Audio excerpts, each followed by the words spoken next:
Hi students, welcome to the BYJU'S Hindu News Analysis for 25th of August 2018. So let's get started. So let's look into the first article. The first article says commute-related pollution, Kolkata shines among megacities. So what is the context here? The context here says the urban commute and how it contributes to pollution and energy report was compiled by the Center for Science and Environment, which was released in Kolkata on Friday. And what we are looking in here is how is that the pollution and the energy emission that is happening with respect to all these cities has contributed to an increase in the pollution, and how these cities are able to control is what we will be looking at in this article. So let's look at some of the details first. So when we look into the details, what it says is there was an analysis of about 14 Indian cities which included 6 megacities and 8 metropolises. So what are the 6 megacities? It included Delhi, Mumbai,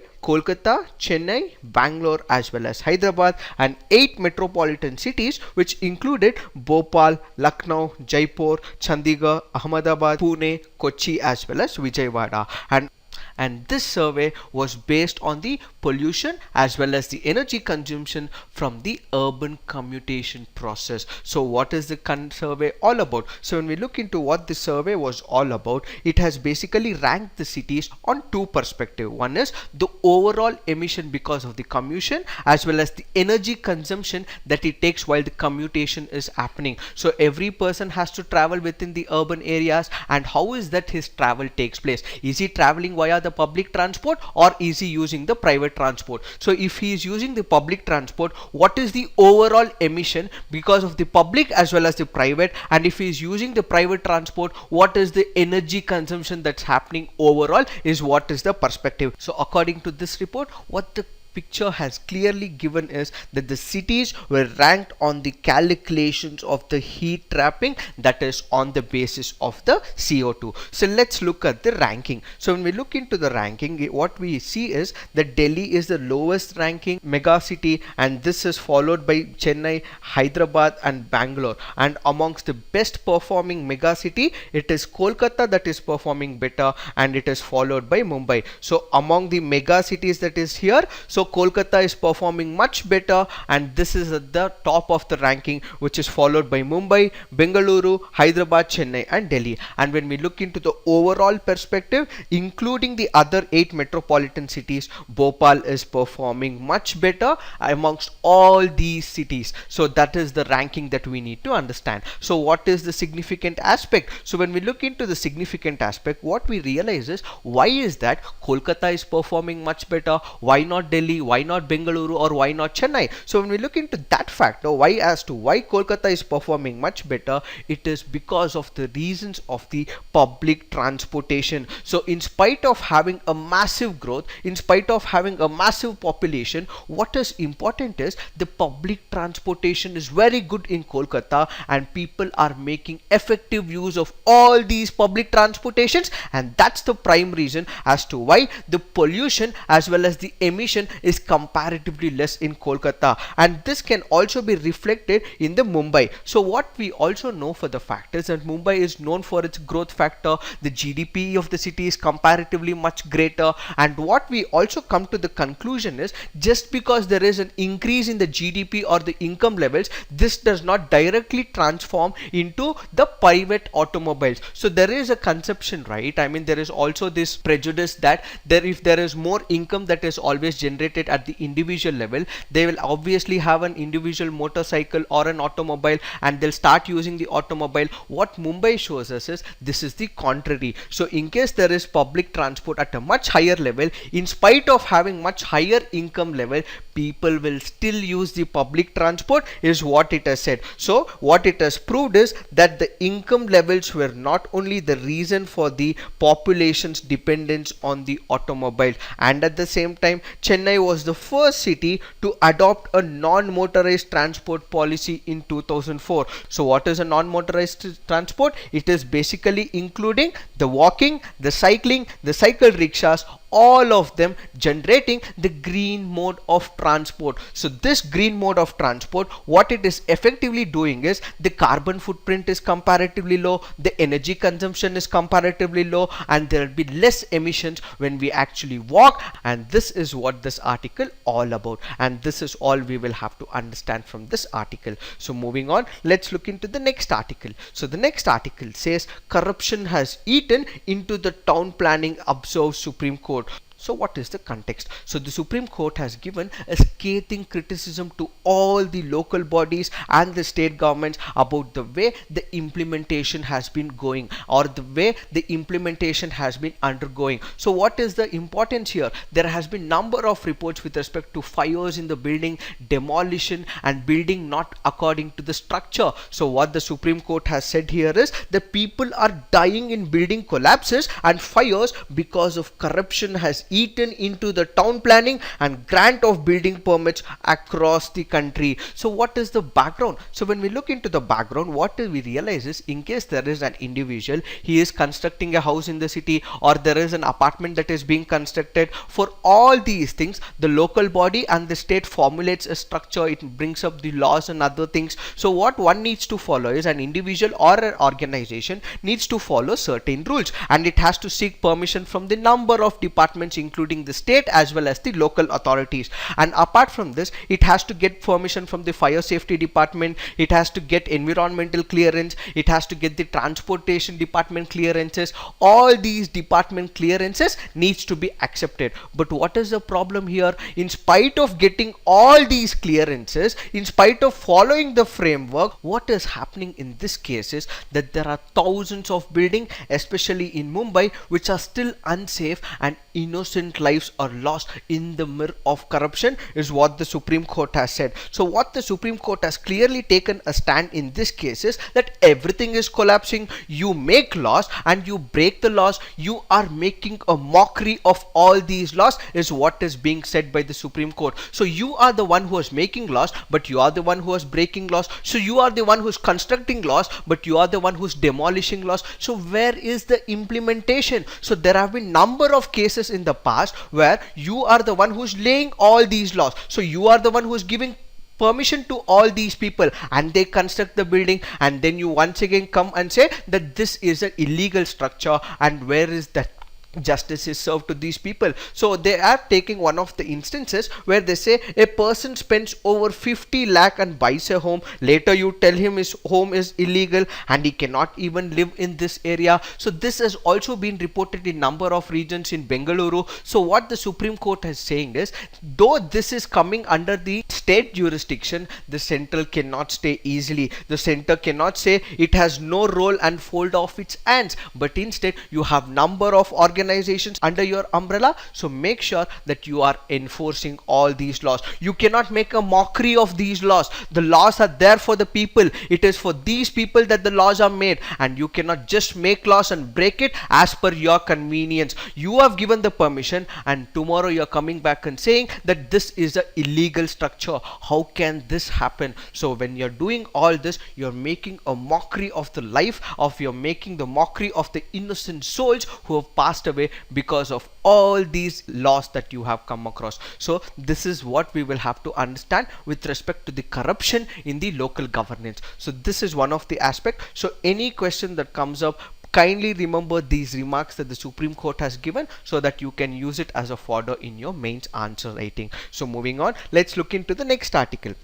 So the next article says poll panel to brainstorm on key issues. So what is the context? So when we look into the context, what we will realize is that the election commission will be debating on, one is the campaigning silence, the other one is the limiting of the expenditure and increasing participation of the women. All these things will be discussed with the national political parties as well as 51 state political parties. So all these political parties are invited, and the election commission will be having discussion election. So the first thing that we will be discussing is with respect to canvassing during the last 48 hours before the polling. So what is the major law that speaks about it? So one of the major law is the section 126. So the section 126 of the Representation of the People's Act clearly says that any political party should obviously stop campaigning before 48 hours of the election. So all the political parties will not be able to approach the people, they'll not be able to convince the people,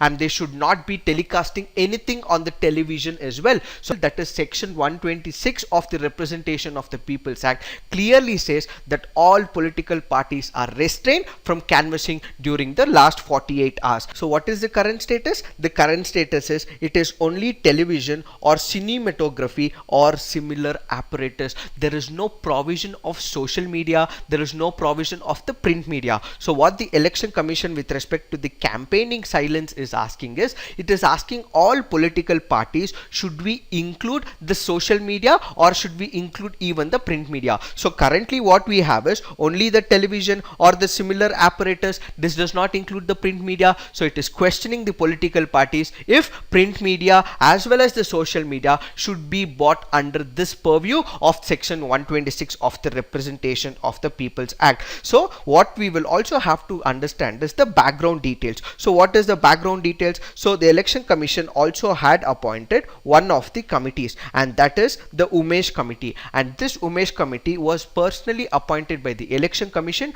to look into all the important things, whether social media should be under its purview or should social media not be under its purview. So what this Umesh Committee will actually look into is, it will look into the impact of the new media as well as the social media during this silence period. Now that the social media is not section 126, what the Umesh Committee will look into is what is the impact of the social media. So in case there is social media which is included in it, is there going to be any change? Is there going to be any problems with respect to it? And what it will examine is the difficulties that we are facing because of the unregulated social media platforms. So all this will be looked into by the T, and then what this will give is the suggestions. So it will provide suggestions, and these suggestions will be with respect to the overall laws as well as the model code of conduct. So this is one of the important points that we need to consider with respect to the section 126 of the Representation of the People Act. So moving on,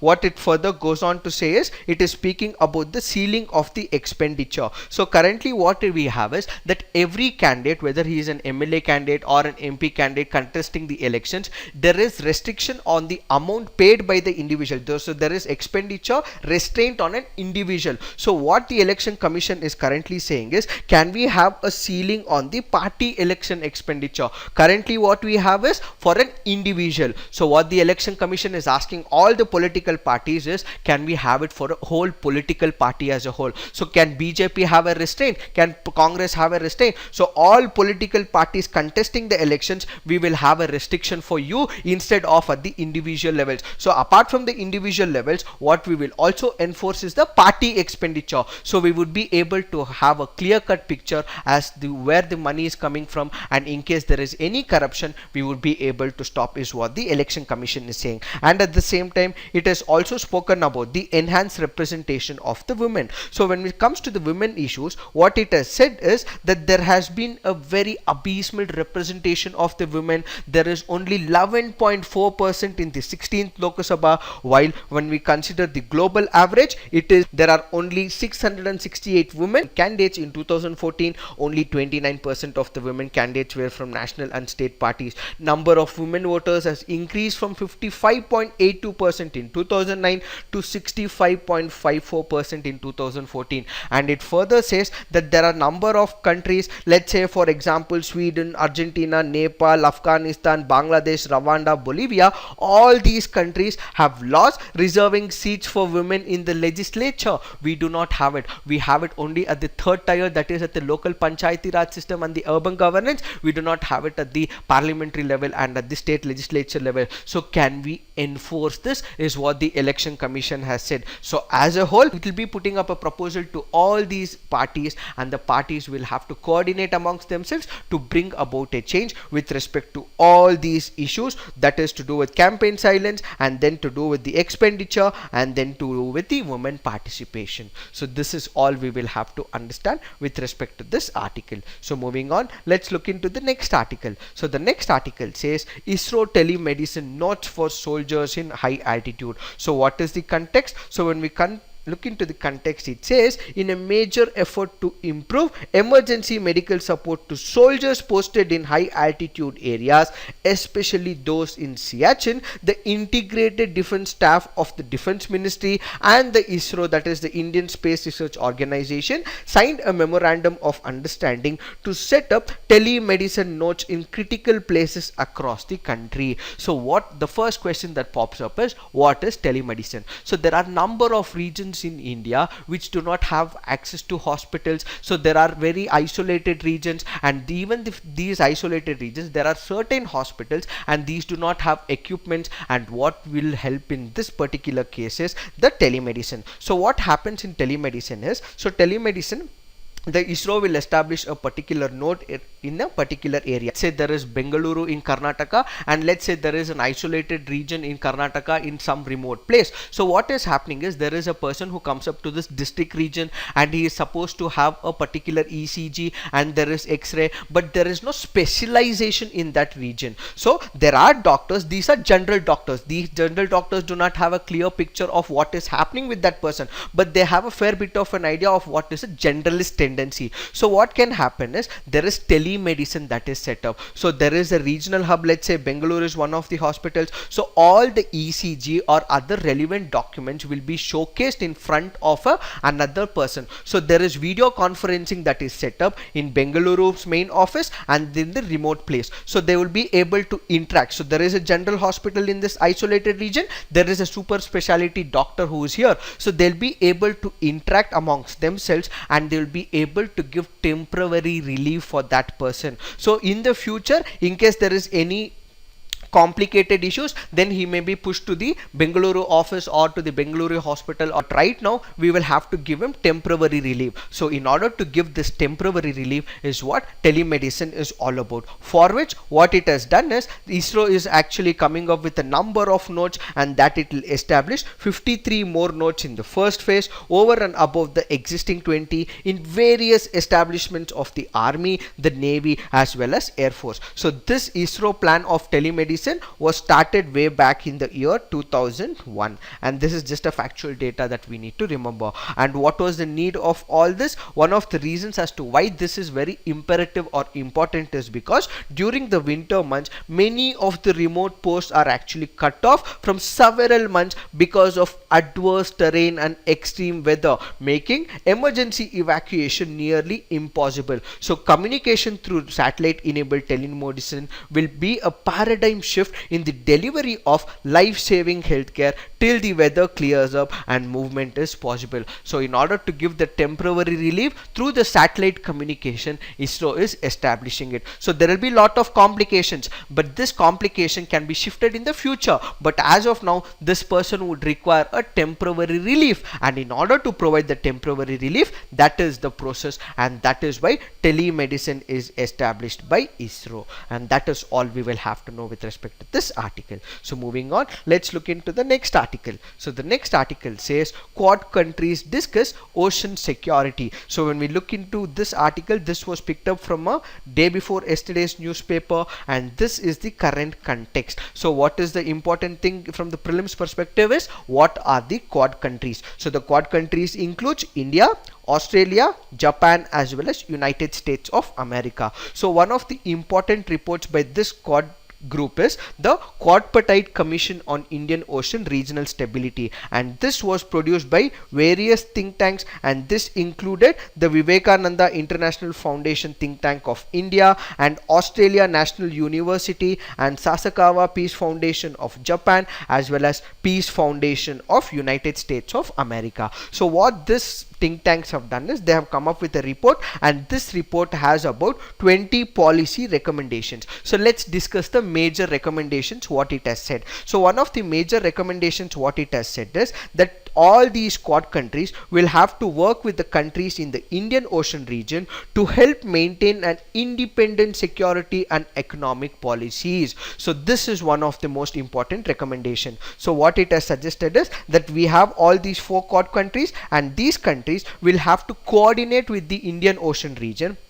What we realize is there is a lot of investments that China is making, and these investments are unilaterally making by China, and this can have a large scale devastation for all these countries. And in order to make sure that there is high quality alternative to the Chinese investment, what we are doing is we need a political alignment, and this political alignment is in the form of all these countries. So in case we are able to provide an alternative to the Chinese investment in the Indian Ocean region, we would be able to stabilize this region. Currently what we have is China infusing a lot of money. So we did discuss recently about the debt trap diplomacy. So what China is doing is it is enforcing and pushing in a lot of money. So in order to make sure that we can provide an alternative, what this quadripartite commission has suggested is you guys worked amongst all these 4 political groups, and these political groups, that is political associations, will come up with an alternative. So come up with an alternative so that all these Indian Ocean regions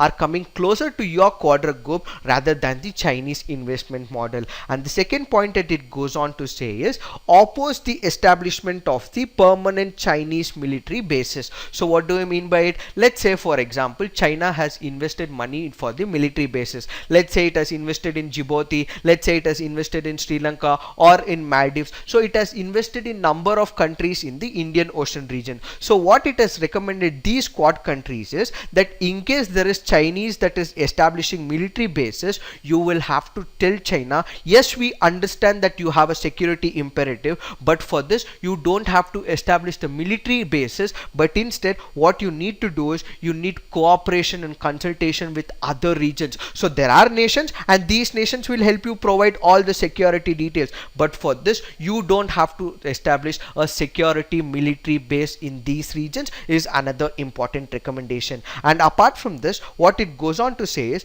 that all these nations will have to cooperate amongst themselves in order to bring about a naval fleet on the long range operations. So you coordinate amongst themselves, you have a discussion amongst all you 4 countries, and make sure that there is a naval fleet and this operates in the Indian Ocean region so that there is no security threat as well as domination by the Chinese military bases. And fourth thing that it is goes on to say is that there needs to be a momentum of the high level consultations. So all the governments should come up together and make sure that you have a consultation, and making sure that you have a consultation, make sure that this is aimed at having a free and a open Indo-Pacific region, and this should be at the political level is what are the some of the recommendations. Apart from this, what we also need to look is what is this Quad as a whole. So when we look into what is this Quad as a whole, it is basically at different objectives. One is the free and the open Pacific area, then it is on the basis of the rules-based order, that is upholding cooperation on the converging vision and the values of promotion and peace in the Indo-Pacific region, and the freedom of navigation and overflight. It also means the respect for the international law, and how is the connectivity in all these regions, how is that we are establishing the maritime security, and how is that we are able to stop the North Korea proliferation. So this is with respect to the United States, but for India it is the proliferation linkages. So if it is North Korea which is having the nuclear problem, where is the proliferation? So in this what we are linking is to the Pakistan area. So in case it is speaking about the North Korea proliferation with respect to United States, what we are linking is with respect to the Pakistan issue. So this is also speaking about the nuclear proliferation, and at the same time how is the coordination amongst the terrorism. So we will have to come up with certain counter terrorism, and what are the other next steps and the miscellaneous steps that we will have to take up in order to make sure that there is peace in this area of Indo-Pacific is what this quad all about. For this, there is a reaction from the Chinese perspective, and that is the article that we are speaking right now. So what it has said is the USA can actually come up and forge a number of steps in order to make sure that Australia, India and Japan can come under its fold due to its democratic values. So what it says is USA focuses on promoting democratic values in all these countries, but what it has suggested is you also forge a relationship with India, Japan and Australia, so that even you are able to positively intervene in the shaping of the Indo-Pacific agenda. So this is one of the instructions that is provided in China, how China has to conduct its relationship with all these countries so that it does not let USA actually dictate terms to China. This is all we will have to know with respect to this article. So let's look into the awareness articles. It says live streaming for open courtroom. This has already been discussed in the earlier classes. Look for the link in the description given below. And apart from this, trouble in the hills on Western Ghats ecology. This is to do with the Kerala floods, and we will be discussing one more video exclusively for the Kerala floods, and it will be discussed and uploaded shortly, so kindly wait for it. But for now, just read through this article. So kindly visit the BYJU'S CNA, look into the practice questions both pre as well as mains, put all your answers on the comment section so that we can evaluate and give you the relevant feedback for the same. So this is it for today. Thank you so much. All the best.